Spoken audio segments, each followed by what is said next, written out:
नमस्कार दोस्तों, स्वागत है आपका प्राज्ञा डिजिटल क्लासेस में। और फिर हाजिर हुआ हूँ मैं अशोक कामिया इकोनॉमिक्स का एक महत्वपूर्ण टॉपिक लेकर, नेशनल इनकम। दोस्तों, नेशनल इनकम का पार्ट फर्स्ट में आज कराने जा रहा हूँ। और ये जो नेशनल इनकम है ये 5 पार्ट में होने वाला है।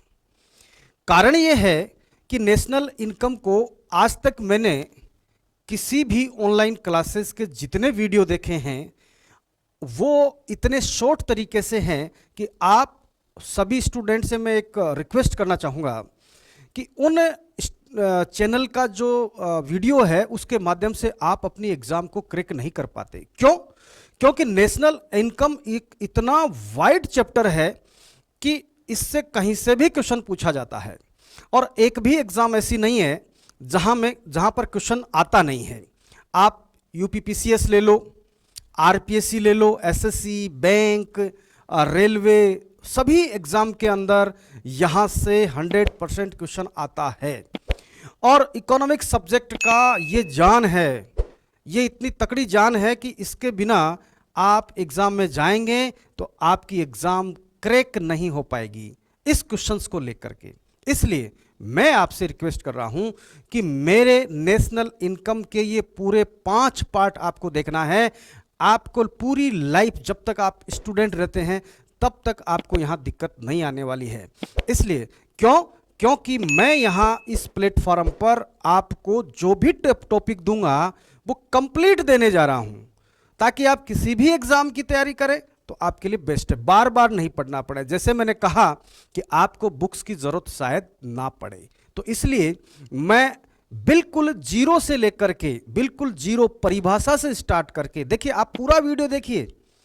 अब स्टूडेंट्स की आपकी दिक्कत क्या है? दिक्कत यह है कि आप चाहते हैं कि सर नेशनल इनकम जल्दी से बताओ, नेशनल इनकम आया नहीं, कैसे आया?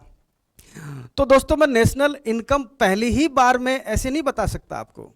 क्यों? क्योंकि जीरो से मुझे चलना पड़ेगा, बिल्कुल लाइन टू लाइन चलेंगे और हर जगह आपको यह लगेगा कि यहां से एग्जाम में क्वेश्चन बनता है। और धीरे धीरे जैसे 5 पार्ट हम कंप्लीट करेंगे तो आपका ये नेशनल इनकम इतना मजबूत हो जाएगा कि आईएएस का क्वेश्चन भी आप अटेम्प्ट कर सकते हैं, चाहे आप किसी भी एग्जाम की तैयारी कर रहे हो। इसलिए आप जुड़ जाइए मेरे साथ। आइए हम चलते हैं नेशनल इनकम के पार्ट फर्स्ट पर, नेशनल इनकम राष्ट्रीय आय के पार्ट फर्स्ट पर। देखिए, कंसेप्ट की बात है, ये पूरा कंसेप्ट समझना है। नेशनल इनकम क्या है, इसका सूत्र क्या है और क्या एग्जाम में क्वेश्चन आता है, जीडीपी क्या है, एनडीपी क्या है, जीएनपी क्या है और एनएनपी क्या है, ये सब की चर्चा हम एक पार्ट करते करते जैसे आगे बढ़ेंगे तो अपने आप आपके पास सारी चीजें जीरो से लेकर के एंड तक इस नेशनल इनकम की आने वाली है। इसलिए आपको पूरा कंप्लीट टॉपिक जो है 5 पार्ट में है वो देखना है। दोस्तों, आप बार बार जितनी बुक्स पढ़ेंगे उससे अच्छा है ये वीडियो देखिए और इसे लाइक कीजिए और शेयर कीजिए। Thank you. और अब आ जाइए आप मेरे साथ बोर्ड के ऊपर। चलिए हम चलते हैं नेशनल इनकम का पार्ट फर्स्ट। दोस्तों, सबसे पहले हमें क्या जानना है? सबसे पहले हमें एक बात जाननी है कि नेशनल इनकम को कंप्लीट अगर आपके दिमाग में बिठाना है तो सबसे पहले शुरुआत जो है मैं एक परिभाषा से कर रहा हूं। अगर आपने इस परिभाषा को अच्छे से समझ लिया तो आपका पूरा चैप्टर ही इजी हो गया। इसलिए आपको क्या करना है? इस परिभाषा को अच्छे से समझना है। अगर जिस भी विद्यार्थी ने ये परिभाषा को अच्छे से समझा है तो मुझे नहीं लगता कि उसके नेशनल इनकम समझ में नहीं आएगी। अगर आपने मेरे साथ इस परिभाषा को अच्छे से समझा, हर टर्म को समझा, तो आगे का जो रास्ता है बहुत आसान हो जाएगा। बहुत सारे स्टूडेंट बोलते हैं सर नेशनल इनकम बहुत टफ है, एग्जाम में क्वेश्चन आते हैं, हमसे होता नहीं है। लेकिन मैं आपको कह रहा हूं कि नेशनल इनकम टेक्निकल ये टॉपिक है और ये 100% आप इसको सीख सकते हैं, बहुत ही इजी है। लेकिन कैसे? जैसे मैं आपको सिखाना चाह रहा हूं, सिस्टम से, एक टॉपिक से, जीरो से लेकर के एंड तक, इस तरीके से। तो चलिए हम बात करते हैं किसकी, हम बात करते हैं इस टॉपिक की, नेशनल इनकम की। देखिए दोस्तों, देश की घरेलू सीमा में एक वित्तीय वर्ष में नागरिकों व गैर नागरिकों द्वारा उत्पादित समस्त अंतिम वस्तुओं एवं सेवाओं का कुल मौद्रिक मूल्य, जिसमें विदेशों से प्राप्त आय शामिल रहती है, राष्ट्रीय आय कहलाती है। दोस्तों यहां आपको जानना है, क्या जानना है, देश की घरेलू सीमा में। देखिए पहले तो आप ये समझिए कि इस परिभाषा में थोड़ा टाइम देना है। देखिए मैं स्लो चल रहा हूं ताकि परिभाषा जो है आपको बहुत अच्छे से क्लियर हो जाए, अच्छे से क्लियर हो जाए, इसलिए आप यहां पर थोड़ा सा ध्यान दीजिए। क्या कि देश की घरेलू सीमा में एक वित्तीय वर्ष में नागरिकों एवं गैर नागरिकों द्वारा उत्पादित समस्त अंतिम वस्तुओं व सेवाओं का कुल मौद्रिक मूल्य, जिसमें विदेशों से प्राप्त आय शामिल रहती है, राष्ट्रीय आय कहलाती है। बिना इस परिभाषा के हम आगे नहीं बढ़ेंगे, टाइम लग सकता है, लेकिन चूंकि आपका उद्देश्य यही है कि नेशनल इनकम मुझे 100% आए, तो इस वीडियो को जरूर देखें। चलिए, देश की घरेलू सीमा। देखिए हमारे पास एक टॉपिक आया, एक टर्म आई कि घरेलू सीमा। हमने यहां पर लिखा कि घरेलू सीमा, क्योंकि जब तक हम घरेलू सीमा को नहीं जान पाते तब तक हमारी ये परिभाषा क्या है, अधूरी सी लगती है। फिर क्या कहता है, एक वित्तीय वर्ष में, वित्तीय वर्ष आप जानते हैं, एक जो वित्तीय वर्ष होता है वो 1 अप्रैल से 31 मार्च होता है, इसकी हम अलग से चर्चा करेंगे। तीसरा पॉइंट है नागरिकों व गैर नागरिकों, resident and non resident, resident and non resident. देखिए रेजिडेंट एंड नॉन रेजिडेंट, नागरिकों व गैर नागरिकों का मतलब होता है चाहे भारतीय हो चाहे विदेशी हो, अगर वो दोनों इस हमारे देश के अंदर, हमारी घरेलू सीमा के अंदर, और 1 अप्रैल से 31 मार्च के मध्य, वित्तीय वर्ष का मतलब 1 अप्रैल से 31 मार्च के मध्य द्वारा उत्पादित समस्त, यानी टोटल प्रोडक्शन, जितनी भी फैक्ट्री, देखिए फैक्ट्री जो प्रोडक्शन की फैक्ट्री होती है वो इंडियन हो सकती है, भारतीयों की हो सकती है, और विदेशी जैसे जापान की कार कंपनी अगर इंडिया में काम करती है, लेकिन वो कहां कर रही है, हमारी घरेलू सीमा के अंदर कर रही है। इसलिए जापान की कार कंपनी हो चाहे इंडिया की कार कंपनी हो, अगर भारत की सीमा के अंदर, देखिए हम आगे चर्चा करूंगा मैं, ज्योग्राफिकल बाउंड्री, जो भौगोलिक सीमा है, राजनीतिक सीमा है, उससे किस तरीके से घरेलू सीमा अलग है। देखिए घरेलू सीमा नहीं, हमने भौगोलिक सीमा क्यों नहीं लिखा यहां पर, क्योंकि घरेलू सीमा ज्योग्राफिकल सीमा से, यानी भौगोलिक सीमा से कुछ अलग है, यानी ये विस्तृत रूप है। घरेलू सीमा भौगोलिक सीमा से थोड़ी वृद्ध होती है। हम आगे इसको एक एक को लेकर के समझेंगे, अभी थोड़ा परिभाषा पे दिमाग लगाइए। यानी देश की घरेलू सीमा में दोस्तों, ये आप देख रहे हैं कि देश की जो घरेलू सीमा है उसके अंदर अगर प्रोडक्शन हो रहा है, अब यहां पर चाहे रेजिडेंट हो चाहे नॉन रेजिडेंट हो, उससे हमें क्या है, मतलब नहीं है। रेजिडेंट और नॉन रेजिडेंट से हमें मतलब नहीं है, क्लियर है। अब उत्पादित समस्त, यानी टोटल प्रोडक्शन की बात करेंगे हम। टोटल प्रोडक्शन मतलब कोई भी प्रोडक्शन करे, चाहे रेजिडेंट करे, चाहे भारतीय करे, चाहे विदेशी करे, उस प्रोडक्शन की हम बात कर रहे हैं। लेकिन प्रोडक्शन कौन सा, अंतिम वस्तुओं एवं सेवाएं, यानी चौथा पॉइंट हो गया आपका अंतिम वस्तु एवं सेवा, यानी फाइनल गुड्स एंड सर्विसेज की यहां पर चर्चा हो रही है। फाइनल गुड्स एंड सर्विसेज की बात कर रहे हैं हम। तो फाइनल और इंटरमीडिएट गुड्स क्या होता है, इसमें अलग से मैं आपको समझाऊंगा, ठीक है। तैयार माल जो होता है, प्रोडक्ट होता है जो तैयार, जैसे ये पेन है, इसमें जो कच्चा माल लगा बनाने में, वो होता है इंटरमीडिएट गुड्स, वो होता है इंटरमीडिएट गुड्स। और अगर ये जो तैयार प्रोडक्ट है, इसको हम कहते हैं फाइनल गुड्स। इसलिए बच्चों, आप यहां पर अंतिम वस्तु और सेवाओं का प्रयोग किया जाता है। इंटरमीडिएट गुड्स मीन्स मध्यवर्ती वस्तुओं को यहां पर शामिल हम नहीं करते हैं। हम किसको करते हैं? अंतिम वस्तु और सेवा को यहां पर शामिल किया जाता है, इसलिए हम इसकी चर्चा अलग से करेंगे। का कुल मौद्रिक मूल्य, मौद्रिक मूल्य का मतलब अगर प्रोडक्शन है, ये पांचवा बिंदु हो गया मौद्रिक मूल्य। मौद्रिक मूल्य मतलब क्या है? मौद्रिक मूल्य, मौद्रिक मूल्य, मौद्रिक मूल्य का मतलब ये होता है प्रोडक्शन। देखिए, नेशनल इनकम मुद्रा में हो सकती है, प्रोडक्शन में थोड़ी होगा। जैसे ये 100 पेन हुए, तो इसकी इनकम कितनी है, इसको मुझे किस में निकालना होगा? इसको मुझे नेशनल इनकम में मुद्रा में निकालना होगा। और मुद्रा में निकालने के लिए मैं क्या करूं? इसको मार्केट प्राइस से मल्टीप्लाई करूंगा। जैसे 10 रुपए का ये पेन है, मेरे पास 100 पेन है, तो मुझे 10 से मल्टीप्लाई करना होगा। इसका मतलब इसका मौद्रिक मूल्य कितना हो गया? 100 हो गया। तो हम इसकी भी मौद्रिक मूल्य की चर्चा करेंगे।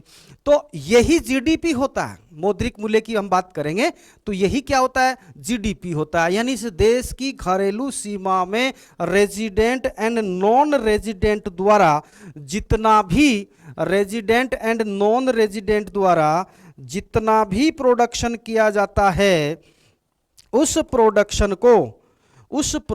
को यदि प्रोडक्शन कौन सा? अंतिम वस्तुओं सेवाओं को, उसको उसकी मार्केट प्राइस से मल्टीप्लाई कर दें, तो वो क्या कहलाएगा? वो मौद्रिक मूल्य कहलाएगा। जिसमें यहां ये तो होता है जीडीपी। अगर इस जीडीपी में विदेशों से प्राप्त आय, विदेशों से प्राप्त आय, यानी पांचवा पॉइंट हमारा हो गया विदेशों से प्राप्त आय को शामिल कर दें, तो वो क्या कहलाती है? जीएनपी, ग्रॉस नेशनल इनकम कहलाती है। और ये ग्रॉस नेशनल जो इनकम है, ग्रॉस नेशनल इनकम है, इसी को हम क्या कहते हैं? अगर इसको नेट ज्ञात कर दें हम, एनएनपी ज्ञात कर ले जीएनपी का, तो नेशनल इनकम कहलाती है। आगे कंसेप्ट एकदम से क्लियर होगा। अभी राष्ट्रीय आय का मतलब ही यही है कि मतलब क्या हुआ कि देश की घरेलू सीमा में, इस देश की घरेलू सीमा में चाहे रेजिडेंट हो चाहे नॉन रेजिडेंट हो, अगर जो भी प्रोडक्शन करता है, जो भी जितना भी प्रोडक्शन होता है, टोटल जो प्रोडक्शन होता है उसको क्यू, जैसे टोटल प्रोडक्शन हुआ क्यू, कौन सा production? Final goods and service. और इसको अगर मैं मार्केट प्राइस से मल्टीप्लाई कर दूं तो क्या आ जाएगा? Q into P. और ये क्या कहलाएगा?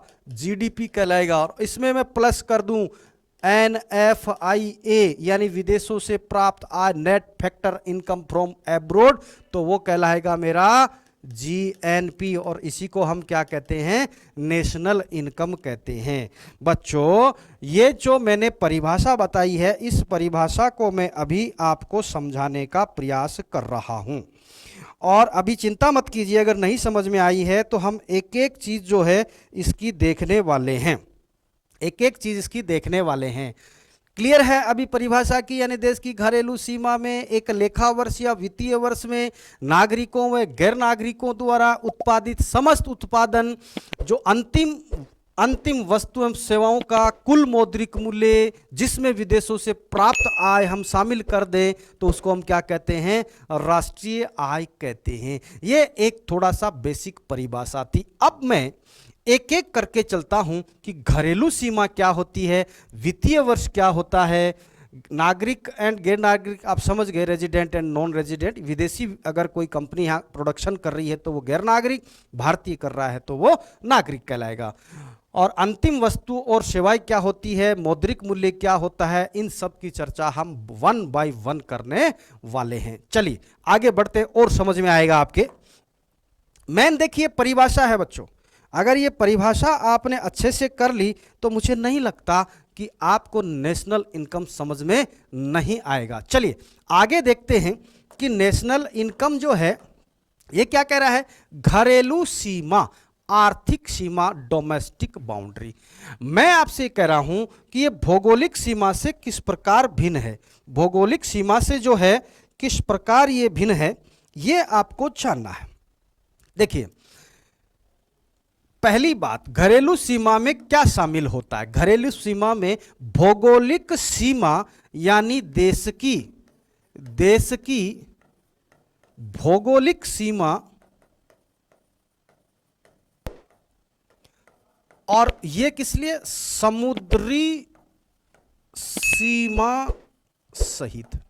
एक बात तो ये आप इधर देखिए, ये इंडिया है हमारा, ये आपकी भौगोलिक सीमा है, ये जोग्राफिकल बाउंड्री है, ये जोग्राफिकल बाउंड्री है आपकी, ये पॉलिटिकल बाउंड्री भी कह सकते हैं इसको। लेकिन नेशनल इनकम में हम जोग्राफिकल बाउंड्री नहीं लेते, इसके अलावा कुछ बड़ी, जैसे इधर मैं लिख देता हूं कि ये जो है, ये जो समुद्री सीमा है, ये हमारा जो समुद्र है, यानी ये समुद्र जो आया, इस सीमा को भी शामिल, बाउंड्री में तो यहां तक है, लेकिन समुद्री सीमा को भी यहां पर क्या करेंगे, समुद्री सीमा को भी यहां पर हम शामिल करते हैं।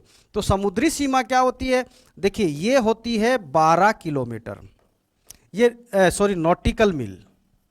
फिर होता है, ज्योग्राफी वाले आपको बता देंगे, 12 किलोमीटर, और उसके बाद में जो समुद्री सीमा आएगी वो आती है 24 किलोमीटर, 24 किलोमीटर, और फिर आती है आपकी ये 200 किलोमीटर, सॉरी नॉटिकल मील, ये नॉटिकल मील में मापा जाता है, नॉटिकल मील। अब ये थोड़ा सा ये ज्योग्राफी का पार्ट है, लेकिन मैं फिर भी आपको बता देना चाह रहा हूं कि क्या फ़र्क है इसके अंदर। इसमें फ़र्क यही है कि जो 12 किलोमीटर है, यहाँ पर तो देश का संपूर्ण अधिकार है, सब कुछ अधिकार है, यहाँ पर कोई दिक्कत नहीं है, कुछ भी करें। लेकिन जो 24 किलोमीटर है नॉटिकल मील, यहाँ पर क्या है, संपूर्ण अधिकार के साथ सफाई करने का और सीमा शुल्क लेने का अधिकार भी यहाँ पर होता है। और फिर आती है इसके आगे जो 200 किलोमीटर है, यानी 12 तक ये अधिकार हुआ, 24 तक ये रहा, इससे आगे यहाँ पर कोई रिसर्च हो या कोई अनुसंधान हो वो किया जा सकता है, इसको बोलते हैं समुद्री सीमा। तो इस समुद्री सीमा में होने वाला कोई भी इनकम का सोर्स, उसको भी हम क्या करते हैं, घरेलू सीमा में शामिल करते हैं। अब बताइए मुझे, जो भौगोलिक सीमा है वो तो यहीं तक रही, लेकिन घरेलू सीमा में क्या हुआ, ये प्लस समुद्री सीमा और जुड़ गई, इसलिए समुद्री सीमा वृद्ध है कि नहीं भौगोलिक सीमा से, इसलिए समुद्री सीमा क्या है, ये वृद्ध है, ये क्या है, इससे बड़ी है। इसलिए नेशनल इनकम में हम भौगोलिक सीमा को काउंट नहीं करते हैं, हम किसको करते हैं, घरेलू सीमा को। एग्जाम में आपसे पूछा जाता है कि घरेलू सीमा के अंदर क्या क्या शामिल होता है, निम्न में से क्या क्या शामिल होता है। तो पहली बात मैंने बताई कि घरेलू सीमा में देश की भौगोलिक सीमा, समुद्री सीमा सहित ये शामिल होता है। अब और क्या होता है, दूसरी बात देखिए, दो देशों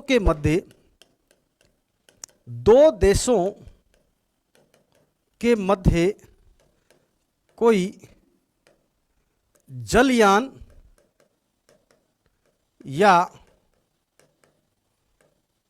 वायुयान द्वारा जो व्यापार होता है उसको भी हम क्या करते हैं, यहां पर शामिल करते हैं। दो देशों के मध्य कोई जलयान या कोई वायुयान अगर व्यापार कर रहा है तो उसको यहां पर हम क्या करेंगे, यहां पर हमारी घरेलू सीमा के अंदर हम यहां शामिल करेंगे। जैसे मान लीजिए कोई एरोप्लेन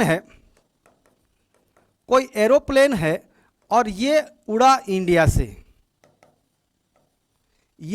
इंडिया से और उड़कर चले गया अमेरिका। तो ये जो हवाई जहाज है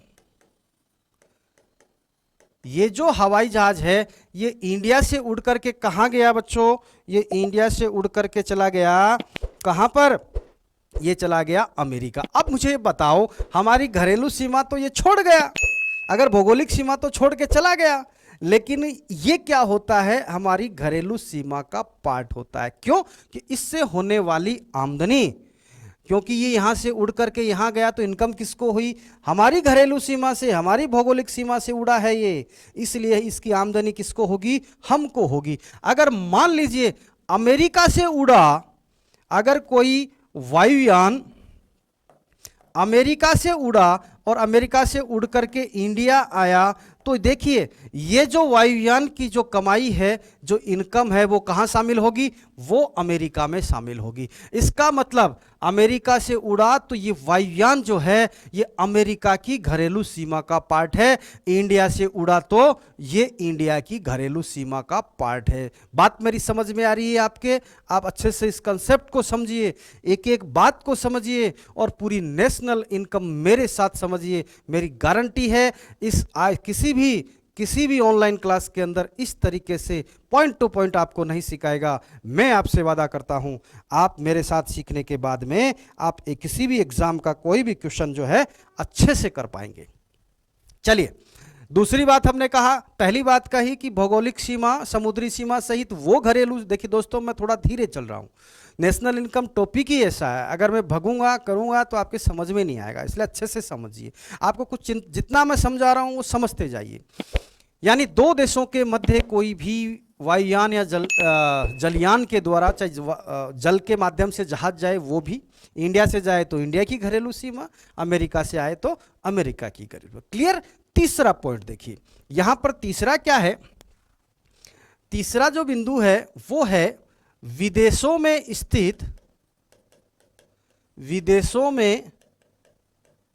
स्थित कोई दूतावास, एम्बेसी होती है दोस्तों, दूतावास, या कोई सैनिक अड्डा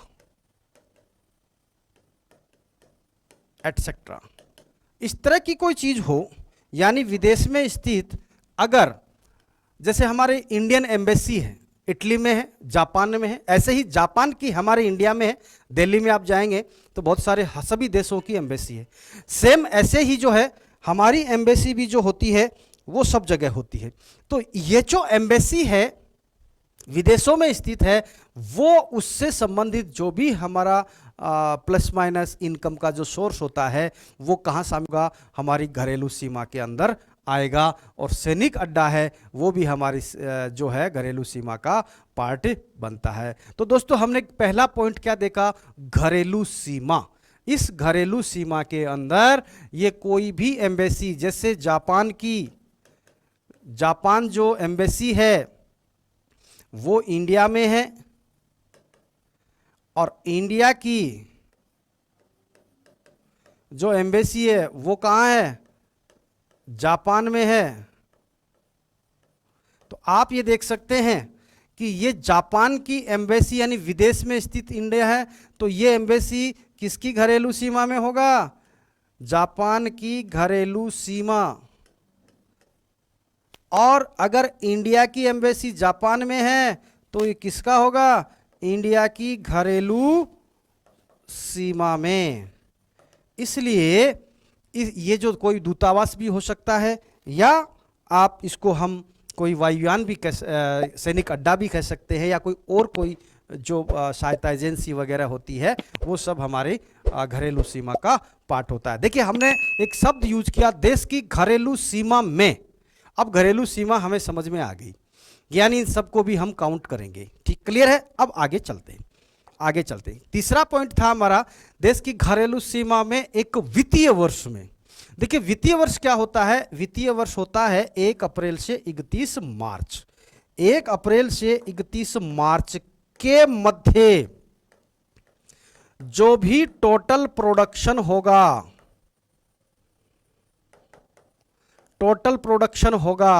उस प्रोडक्शन की बात कर रहे हैं हम, उस प्रोडक्शन की बात कर रहे हैं। वित्तीय वर्ष में होना 1 अप्रैल से 31 मार्च के मध्य प्रोडक्शन होना चाहिए, उस प्रोडक्शन की हम बात कर रहे हैं दोस्तों। यानी ऐसा प्रोडक्शन जो वित्तीय वर्ष में होता है। अगर कोई ऐसा प्रोडक्शन जो पिछले वर्ष का है उसको हम यहां पर काउंट नहीं करेंगे। यानी नेशनल इनकम में पिछले वर्ष के प्रोडक्शन को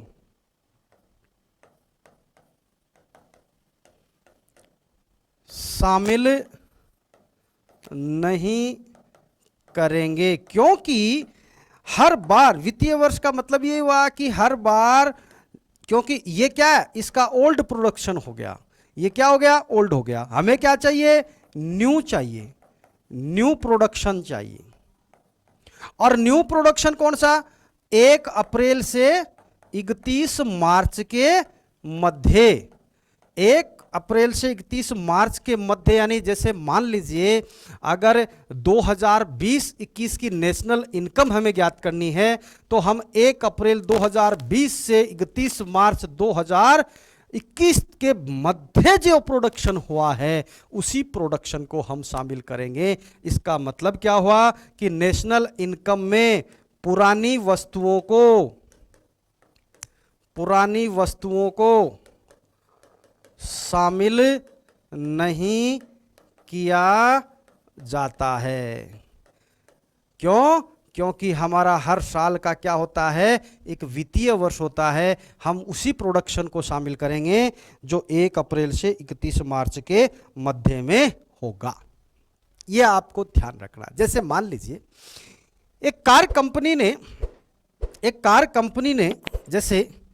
कार कंपनी जो है उसने वर्ष 2019-20 में जो प्रोडक्शन किया था वो किया 200 कारों का, 200 कार। अब 200 कार में से 190 कार उसने क्या कर दी, सेल कर दी। अब कितनी शेष बच गई, 10 कार। 10 कार जो है वो उसके खड़ी है, शोरूम में खड़ी है। इस वर्ष 2020-21 में टोटल कार का प्रोडक्शन हुआ, जो प्रोडक्शन हुआ था वो हुआ था 200, और पिछले जो बच गया वो हो गई 10 कारें। अब इसके पास टोटल कार कितनी हो गई, 210। अब मुझे ये बताओ, नेशनल इनकम ज्ञात करते वक्त 2020 का, अगर नेशनल इनकम ज्ञात करें 2020-21 का, तो जो कार को शामिल करेंगे वो कितनी कारें शामिल करेंगे। अब आप बताइए कितनी करेंगे, राइट। हम यहां पर 200 कार शामिल करेंगे। क्यों, क्योंकि 210 कारें नहीं करेंगे।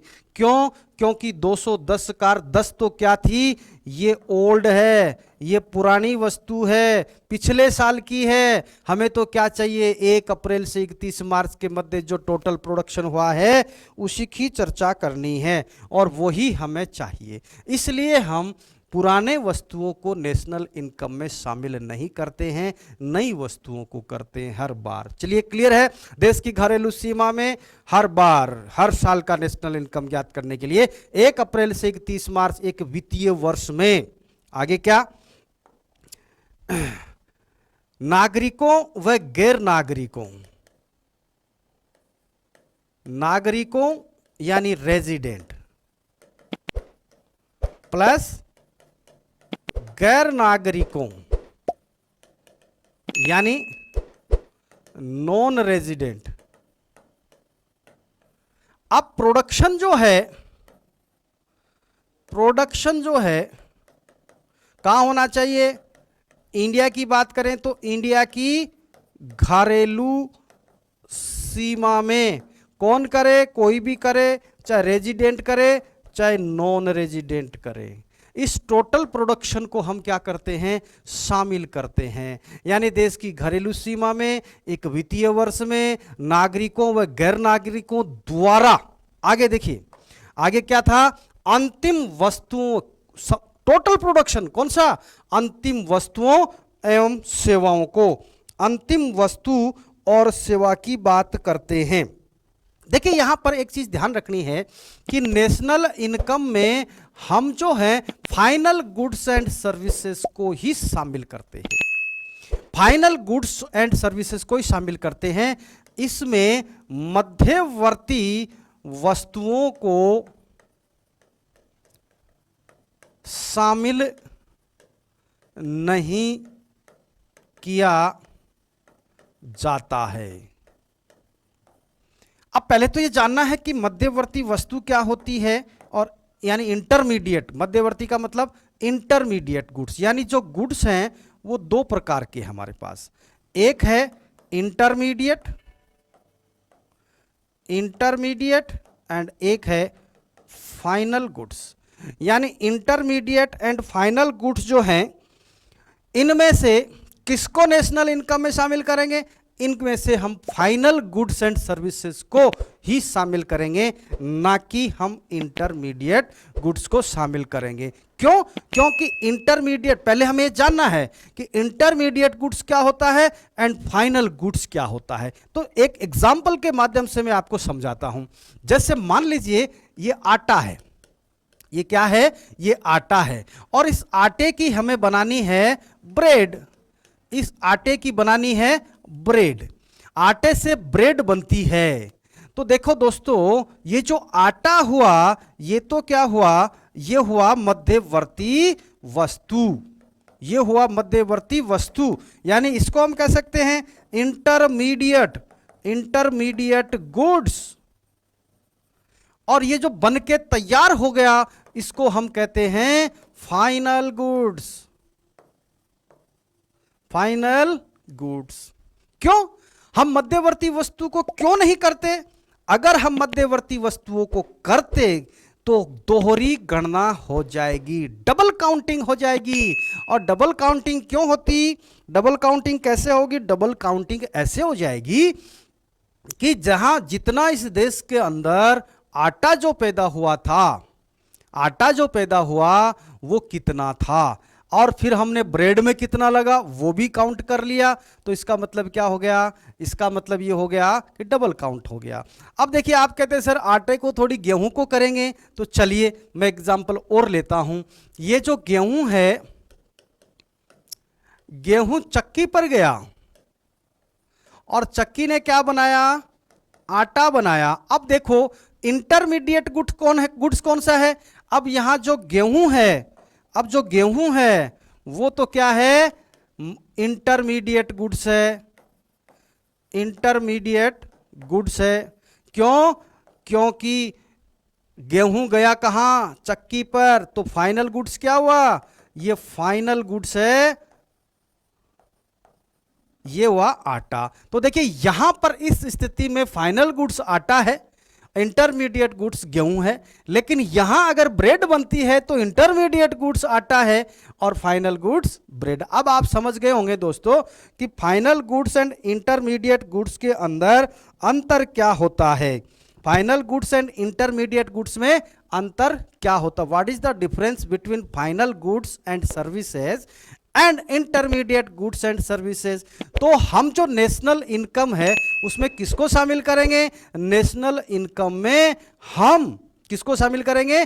फाइनल गुड्स एंड सर्विसेज को ही शामिल करेंगे, ना कि इंटरमीडिएट गुड्स को। क्लियर है ये बात? अब देखो, अब देखिए हमने क्या देखा कि देश की घरेलू सीमा में एक लेखा वर्ष में उत्पादित समस्त अंतिम वस्तुओं सेवाओं के मौद्रिक मूल्य मौद्रिक मूल्य, फाइनल गुड्स एंड सर्विस जिसका मौद्रिक मूल्य कैसे निकालेंगे? देखिए मान लीजिए टोटल जो प्रोडक्शन था, टोटल जो प्रोडक्शन हुआ है, टोटल जो प्रोडक्शन हुआ है वो है कौन सा production? Final goods and services का, फाइनल गुड्स एंड सर्विसेज का वो हुआ है Q। अब ये तो प्रोडक्शन है, अब मुझे उसकी वैल्यू निकालनी है, किसमें? मुद्रा में वैल्यू निकालनी है। अगर मुद्रा में जब वैल्यू निकालूंगा तो कैसे निकालूंगा? जैसे मान लीजिए एक पेन है, ये 100 पेन है, एक की कीमत 10 है, तो मुझे प्राइस से मल्टीप्लाई करने का, तो इसका मतलब Q into P, Q into P. इसका मतलब क्या हुआ? Q इंटू पी का मतलब क्या है? वेयर Q क्या है? ये है टोटल क्वांटिटी, और P क्या हो गया? देखिए P होता है मार्केट प्राइस, मार्केट प्राइस। तो इस तरीके से हम Q इंटू पी जब करेंगे तो हमारे पास क्या आ जाएगा? हमारे पास आ जाएगा मौद्रिक मूल्य। यानी मौद्रिक मूल्य हम हमेशा किस पे निकालेंगे? हम बाजार मूल्य पर निकालेंगे, यानी मार्केट प्राइस पर हम निकालेंगे, बाजार मूल्य पर निकालेंगे, यानी मार्केट प्राइस पर निकालेंगे। दोस्तों मेरा साइड में होने का मतलब ये है कि ताकि आप आराम से स्क्रीनशॉट ले सके। बहुत बच्चों का ये शिकायत रहती है, सर आप सामने आ जाते हो तो स्क्रीनशॉट नहीं ले पाते, इसलिए मैं थोड़ा अलग हो जाता हूं जैसे ही कुछ लिखता हूं, ताकि आप बार बार अपना स्क्रीनशॉट ले सके, अपने नोट्स बना सके।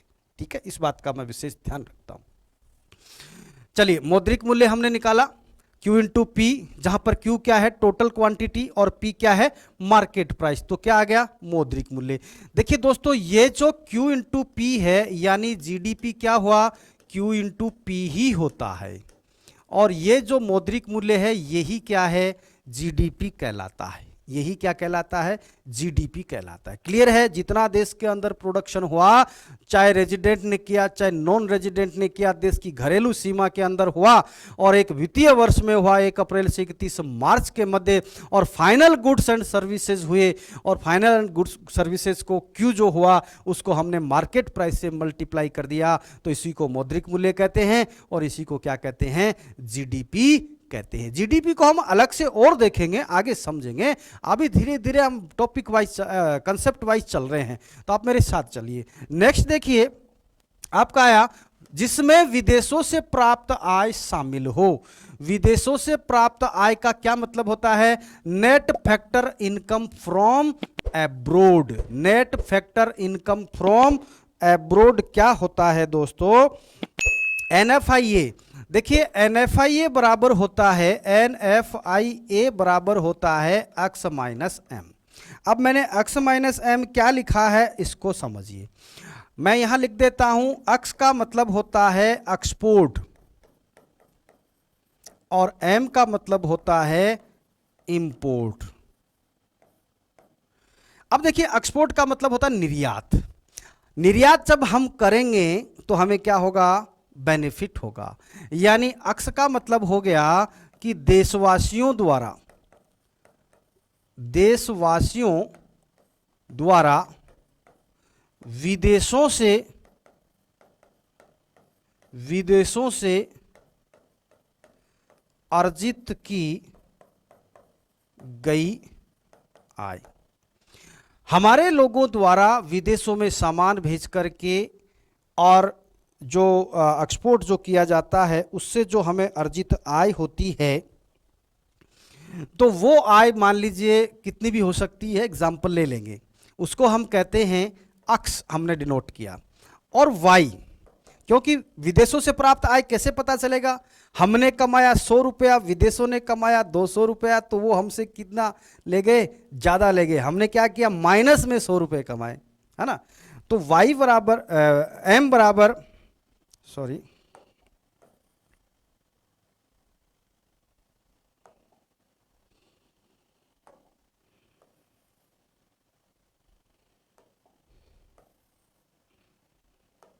चलिए,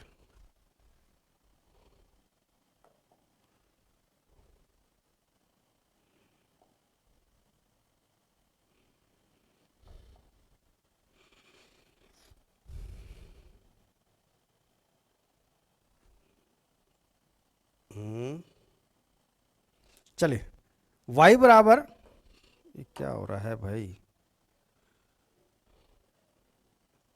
समझ में नहीं, दोबारा देखते हैं।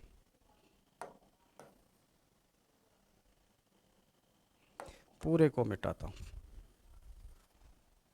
अब देखिए,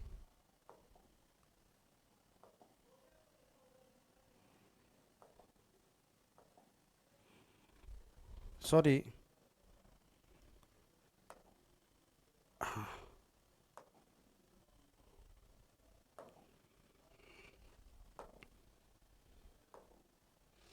विदेशों से प्राप्त आय, विदेशों से प्राप्त आय यहां हमने देखा था, दोबारा देख लीजिए इसको। विदेशों से प्राप्त क्या, NFIA क्या लिखा हमने, एक्स माइनस एम, और एक्स बराबर क्या था, एक्सपोर्ट, एंड एम बराबर क्या था, इंपोर्ट। इसका मतलब ये होता है। अब देख लीजिए, अब देख लीजिए, अब देख लीजिए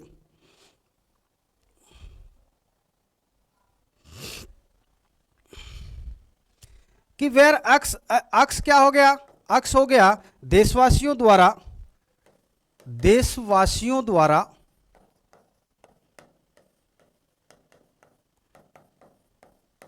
विदेशों से अर्जित आय, और एम बराबर क्या हो गया, विदेशियों द्वारा देश से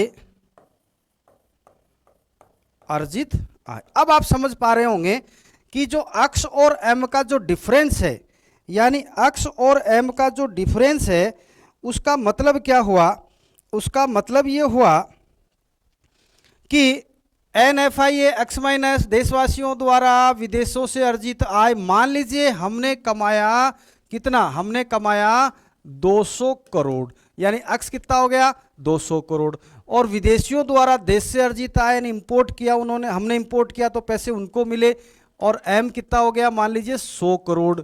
तो हमारी जो प्लस प्रॉफिट कितनी हो गई, 100 करोड़। अगर उल्टा हो जाए, उल्टा हो जाए, अक्स बराबर 200 हो और एम बराबर अगर 300 हो, तो हमारी कमाई क्या हो जाएगी, माइनस में 100 करोड़। इसका मतलब क्या हो गया कि विदेशों से प्राप्त आय जो है ऋणात्मक भी हो सकती है और धनात्मक भी हो सकती है। क्लियर है। अब मैं ये देखता हूं कि अगर मान लीजिए कंडीशन जो केस नंबर जो 1 है वो ये कहता है, केस नंबर 1 ये कहता है, क्या कहता है कि यदि अक्स बराबर एम हो, अक्स बराबर एम हो, अक्स बराबर एम का मतलब ये है कि मान लीजिए कि जितना हमने कमाया उतना ही उन्होंने कमाया, जितना हमने कमाया उन्होंने क्या उतना कमाया। तो मैं ये कह सकता हूं अक्स माइनस एम बराबर क्या हो गया, 0 हो गया। अक्स बराबर एम बराबर क्या हो जाएगा, 0 हो जाएगा। यानी अक्स माइनस एम, तो विदेशों से प्राप्त आय हमारी क्या हो गई, 0, यानी NFIA क्या हो जाएगा, 0 हो गया। यानी विदेशों से प्राप्त आय क्या है, 0 है। इसका मतलब मैं ये कह दूं, क्योंकि विदेशों से प्राप्त आय GDP में अगर NFIA जोड़ दूं तो वो आ जाता है GNP। आगे और आप समझेंगे, क्योंकि जैसे मौद्रिक मूल्य तो GDP होता है और विदेशों से प्राप्त आय जोड़ते ही क्या हो जाता है, GNP। क्या होता है आगे और समझेंगे डिटेल से। तो मुझे ये बताओ, अगर मैं ये 0 जोड़ूंगा तो यहाँ पर GDP बराबर क्या आ जाएगा, GNP। GDP बराबर क्या आएगा, GNP आएगा। GDP बराबर GNP आएगा इस केस के अंदर, अगर ऐसा हो तो। दूसरा केस देखिए, दूसरा केस क्या है, केस नंबर, दूसरा केस क्या है, केस नंबर आपका जो है केस है केस नंबर 2। अगर मैं ये कहूं अक्स बराबर 0 और एम बराबर 0, यानी अक्स भी 0 और एम भी 0 है, तो भी क्या होगा, हेयर ये क्या, अक्स माइनस एम बराबर क्या हो गया, तो भी 0 होगा। इसका मतलब क्या हुआ, इसका मतलब ये हुआ कि न तो निर्यात है यहां देखो, और न ही आयात है। और यह एग्जाम का बहुत बड़ा क्वेश्चन है कि जिस देश के अंदर no export no import, then उसको किस प्रकार की अर्थव्यवस्था कहते हैं। आयात भी नहीं होता, निर्यात भी नहीं होता। आयात और निर्यात पर जब पाबंदी लग जाए तो उसको हम कहते हैं बंद अर्थव्यवस्था। एग्जाम में सीधा क्वेश्चन आता है कि बंद अर्थव्यवस्था किसे कहते हैं, क्लोज्ड इकोनॉमी क्या है, क्लोज्ड इकोनॉमी जो है वो किसको कहते हैं। तो क्लोज्ड इकोनॉमी का मतलब ये हो गया, क्लोज्ड इकोनॉमी का मतलब ये हो गया कि no export and no import. दोस्तों ये एग्जाम का बहुत बड़ा क्वेश्चन है और बार बार आपसे पूछा जाता है। इंडिया की हम बात करें, इंडिया की बात करें तो देखिए 91 से पहले और 91 के बाद, देखिए 91 के अंदर क्या था। अब 5 ईयर प्लान जो आप चैप्टर है वहां देखना कि जो हमारा भारत में आर्थिक सुधार हुआ था 1991 में, 1991 में आर्थिक सुधार हुए थे और आर्थिक सुधार थे एलपीजी। वहाँ आपको मिलेगा लिबरलाइजेशन, प्राइवेटाइजेशन एंड ग्लोबलाइजेशन।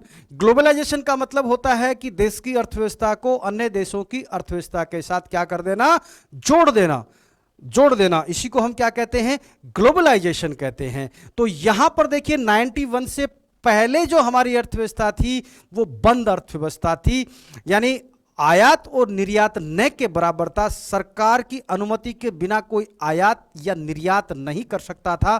तो इसको हम कहते थे क्लोज्ड इकोनॉमी। लेकिन आफ्टर 91, आफ्टर इकोनॉमिक रिफॉर्म्स यानी liberalisation and privatisation and globalisation, इसका कंसेप्ट में अलग से नेशनल 5 ईयर प्लान है उस चैप्टर में आपको मिलेगा, आप देख लेना।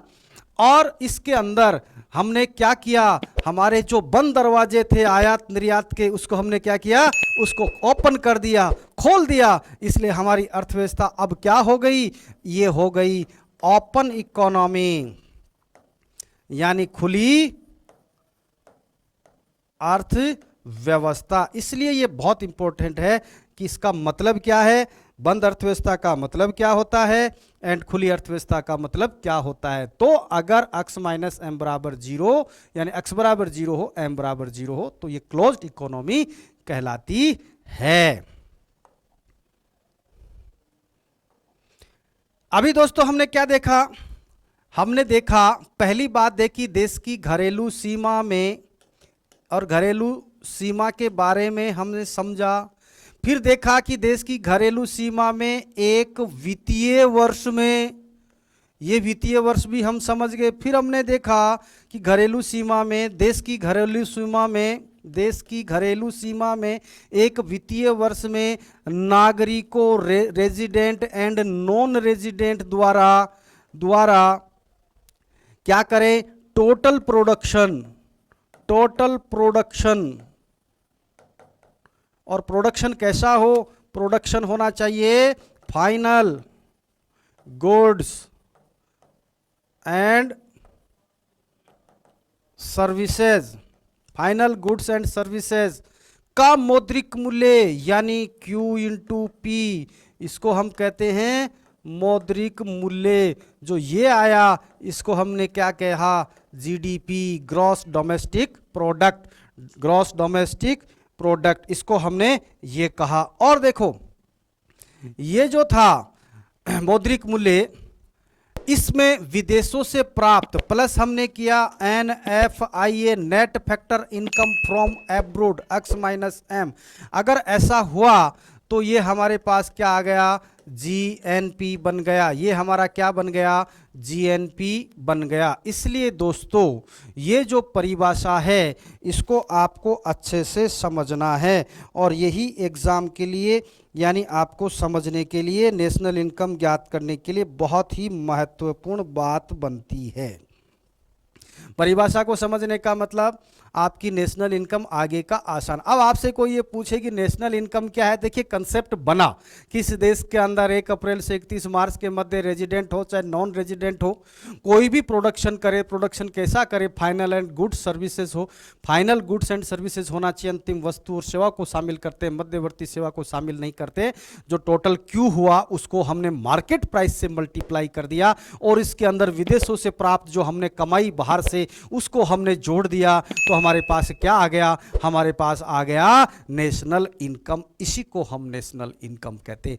फॉर्मूलाज वाइज हम नेशनल इनकम अलग देखेंगे, लेकिन एक टोटल कंसेप्ट बन गया कि इसको हम नेशनल इनकम कहते हैं। मौद्रिक मूल्य निकालते ही जीडीपी आ जाता है, और जीडीपी में एनएफआई निकालते ही ये क्या आ जाता है, जीएनपी आ जाता है। जीएनपी एंड जीडीपी में क्या अंतर होता है, विदेशों से प्राप्त आय का ही अंतर होता है। ये हम अलग से और देखने वाले हैं प्यारे बच्चों, इसकी भी हम चर्चा करने वाले हैं। अब देखिए परिभाषा के बाद में हमने क्या देखा, परिभाषा के बाद में हमने देखा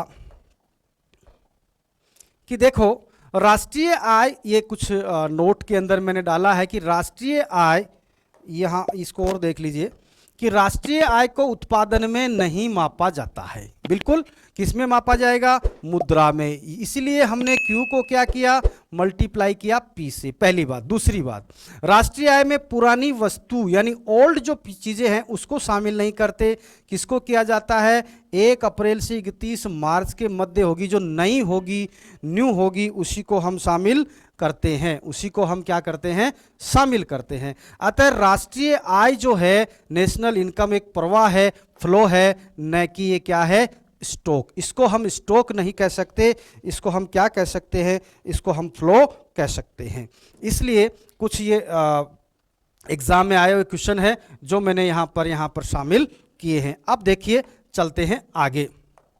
क्या राष्ट्रीय आय जो है उसका भारत में गणना कौन करता है, ये बहुत इंपॉर्टेंट है कि बहुत बार आपसे एग्जाम में क्वेश्चन पूछता है कि भारत में राष्ट्रीय आय की गणना कौन करता है। भारत में राष्ट्रीय आय की गणना जो करने वाला है वो कौन है, वो कौन है, वो है CSO, यानी CSO की फुल फॉर्म यहां लिखी हुई है, सेंट्रल स्टैटिस्टिकल ऑर्गेनाइजेशन। देखिए आजकल अभी इस शब्द को हमने ऑफिस बना दिया है, बात एक ही है, लेकिन अब इसको सरकार ने ऑर्गेनाइजेशन के स्थान पर ऑफिस लिखना चालू किया है, ऑफिस लिखना चालू किया है।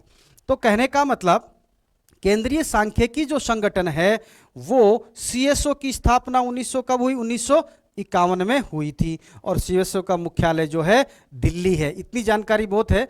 हमको सिर्फ बड़ा जो क्वेश्चन है नेशनल इनकम का वो यही है, वो ये है कि भारत में राष्ट्रीय आय की गणना कौन करता है। कौन करता है प्यारे दोस्तों, वो करता है CSO।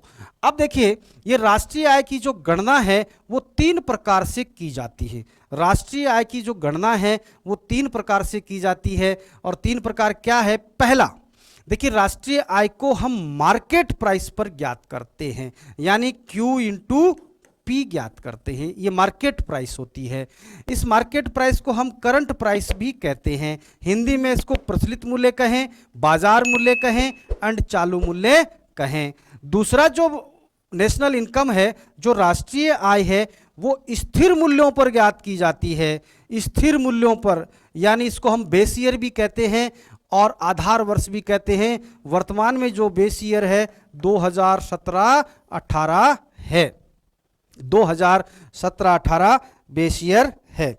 तो दोस्तों ये जो स्थिर मूल्य है इस पर जो ज्ञात होगी वो वास्तविक राष्ट्रीय आय ज्ञात होगी, और इस पर जो ज्ञात होगी वो वास्तविक नहीं होगी, क्योंकि यहाँ पर इन्फ्लेशन शामिल होता है और यहाँ पर इन्फ्लेशन शामिल नहीं होता है। 1 बाय 1 एक को हम अलग से स्टडी करेंगे तब हमारा कंसेप्ट और क्लियर हो जाएगा। देखिए तीसरे प्रकार से फैक्टर कॉस्ट पे, यानी साधन लागत पर, यानी फैक्टर कॉस्ट यानी साधन लागत पर जो नेशनल इनकम ज्ञात की जाती है वो कैसे ज्ञात करते ये भी हम जानेंगे। यानी CSO राष्ट्रीय आय की गणना करता है, और वो 3 प्रकार से करता है। किस प्रकार से करता है, national income eight market price, इसको ऐसे लिखते हैं, और इसको लिखते हैं national income at constant price, और इसको लिखते हैं national income eight factor cost. ये तीनों हम तीनों को अलग अलग तरीके से देखने वाले हैं। जैसा कि मैंने आपको ये कहा कि नेशनल इनकम एक वृहद टॉपिक है, मैं इसको फास्ट नहीं कर सकता क्योंकि बहुत सारे स्टूडेंट एग्जाम ओरिएंटेड होते हैं और वास्तव में उनको एक सिस्टमेटिक अध्ययन की ज़रूरत है, और ये जो मेरी क्लास है उन्हीं बच्चों के लिए है जो अच्छा पढ़ना चाहते हैं, पूरा पढ़ना चाहते हैं, एग्ज़ाम ओरिएंटेड पढ़ना चाहते हैं, पूरा कंसेप्ट क्लियर करना चाहते हैं।